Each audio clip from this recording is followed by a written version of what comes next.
And thank you for joining us for KREM News First at 4. I'm Mark Hanrahan. Whitney has the evening off. Well, just hours ago, President Joe Biden called on Congress to codify Roe v. Wade before the election that is just 20 days away.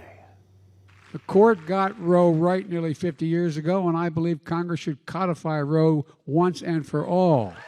Speaking at a Democratic National Committee event in Washington, the president pledged to push for an abortion rights bill if Democrats retain control of Congress. Since Roe v. Wade was overturned back in June, almost half of the states have passed abortion bans or are expected to do so soon. Idaho is one of those states where the ban is currently in place. That ban currently being challenged in Idaho in the Supreme Court there.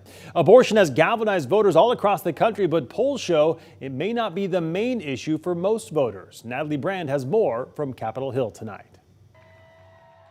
3 weeks before Election Day, President Biden redoubled efforts to rally Democratic voters around the issue of abortion rights. If you care about the right to choose, then you got to vote. Speaking at a Democratic National Committee event, the president says if Democrats hold Congress, the first bill he will send to Capitol Hill is one to make Roe v. Wade the law of the land. When Congress passes it, I'll sign it in January, 50 years after Roe was first decided the law of the land.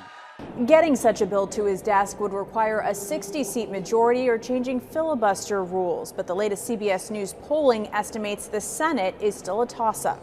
Abortion has become a big focus on the campaign trail in the nation's most competitive races, including the one for Ohio's open Senate seat. If the Republicans control the House and the Senate, we won't be able to codify Roe v. Wade, which I think is the smart move us away from chaos and back to some stability. So I will spend all my time trying to fight a national abortion ban. The Lindsey Graham bill protects babies who are 4 weeks and older, fully formed babies who can feel pain, and it provides reasonable exceptions. If you can't support legislation like that, you are making the United States the most barbaric, pro-abortion regime anywhere in the entire world. Advocates on both sides of the issue are pouring time and money into outreach to swing voters, but many say it's not the only issue on their mind. I can't vote on one issue.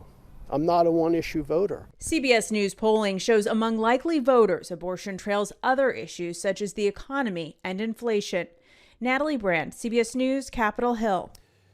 Turning to your top headlines from today, during a court hearing this morning, a Spokane County Jail inmate escaped. 38-year-old Alex Hegland was being held on 2 misdemeanor charges, including reckless driving and driving while impaired.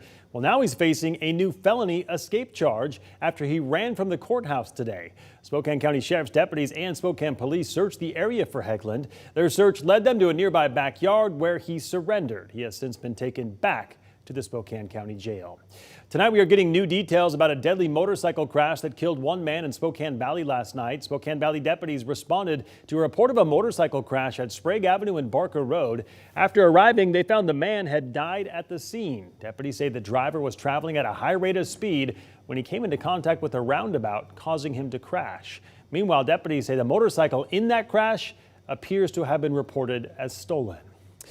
Well, as you plan your commute this evening, construction in downtown Spokane is happening yet again. The final phase of the Riverside construction project has now begun. KREM 2's Janelle Finch is in downtown right now, breaking down what roads are still closed tonight. Janelle? Well, Mark, it's been a summer of change for Riverside Avenue. Since June, drivers and pedestrians have had to navigate new traffic changes and detours. But this week, crews are working on the project's final phase. The project is designed to improve infrastructure, provide a better surface for travelers, and continue underground system maintenance. Since construction began, crews have been working their way west from Division to Wall. This week, construction moved into its 3rd phase, focusing work between Stevens and Wall. But even though this phase marks the end of the project, downtown residents and travelers say construction pain is all the same. It's like every way you try to come downtown or go through downtown, you go to the next arterial, and that is also closed. Pretty slow and inconvenience. They got every street blocked off at the same time. It's like, it is what it is. Others told KREM 2, while construction season can be challenging on their commute, they understand it's necessary for progress, and the city believes this too. In a press release from communications manager Kirsten Davis, she says this construction will add to the vitality of downtown, benefiting visitors, businesses, entertainment, and residents. City spokesperson Brian Coddington says construction is expected to go into November. And in the meantime, drivers and pedestrians are encouraged to continue to be patient and pay attention to road signs. Live in downtown Spokane, Janelle Finch, KREM 2 News. Janelle, thank you very much. Want to talk weather now today because another beautiful day across the inland northwest, sunshine and highs again in and around 70 degrees. But Jeremy, you're saying those days are numbered. Yeah, I was actually just combing through it. Mark, do you know what my least favorite weather element is? I feel like I need to share this with you. We're friends, you know? Is it rain? No. Wind? Yeah. Oh, yeah, it's a tough one. Yeah. What's yours? I think I'd have to say wind as well. Yeah. Or like the really extreme heat I do not enjoy. Oh, yeah, nobody likes that. But yeah, wind is back. I don't like wind for a number of reasons. Windstorm, boom, great reason. Another reason is this time of year, wind takes the leaves and just ruins the fall colors. Right now, the leaves are still gripping on. Notice how green they are there in Riverfront Park. You don't have to go far away to find some of those changing leaves. We'll see wind gusts near 30 to 35 miles per hour over the weekend. Right now, our big story here is the air quality. Notice dips in air quality pretty widespread across the region. Here in Spokane, we're right on the edge of that unhealthy for sensitive groups range, and that is likely where we are going to stay. It's closer to moderate at times. We're in moderate right now, but a 97 is just 3 points away from being in that unhealthy for sensitive groups. You're in North Idaho, you're up near the Kootenai River Complex. You're getting toward that unhealthy for sensitive groups and really unhealthy realm. That's where you are over along the Cascades. Basically that ridge of high pressure, that pattern that we've had for some time, that's just staying around. And with that pattern at play, what we wind up seeing is more sinking air and not much to move that wildfire smoke. So it just sits on top of us. Next few days, we are talking temperatures, well, near 70 Wednesday and Thursday. It is going to be a bit hazy, a bit smoky, and on Friday, everything starts changing. In fact, we're talking a big chance of rain starting late Friday and then lasting through the weekend. All of those details coming up. We knew it was coming eventually. Jeremy, thank you very much.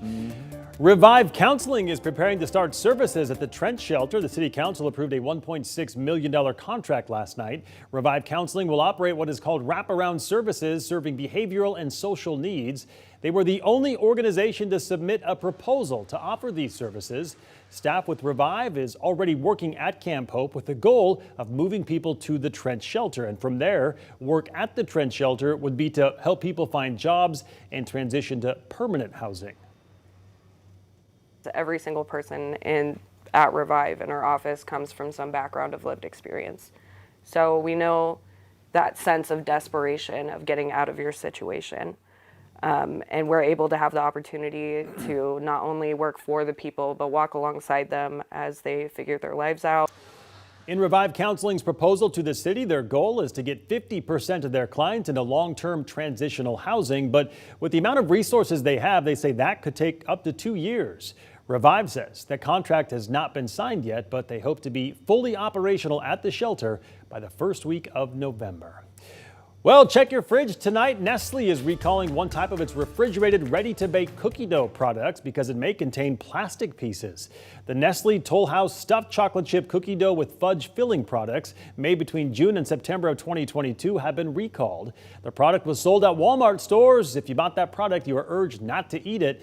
You can return the product to where you purchased it for a replacement or for a refund. And tomorrow is the final open house to talk about possible locations for a new Spokane dog park. The City of Spokane's Park and Recreation Department says there is one dog park for every 115,000 people right here in Spokane right now. And that is far less than the average in the Pacific Northwest, which is one per 26,000 people. And neighbors agree there should be more dog parks around. That meeting is for the East Central neighborhood, Underhill Park at 6 o'clock. It'll be held in the Liberty Park Library event room.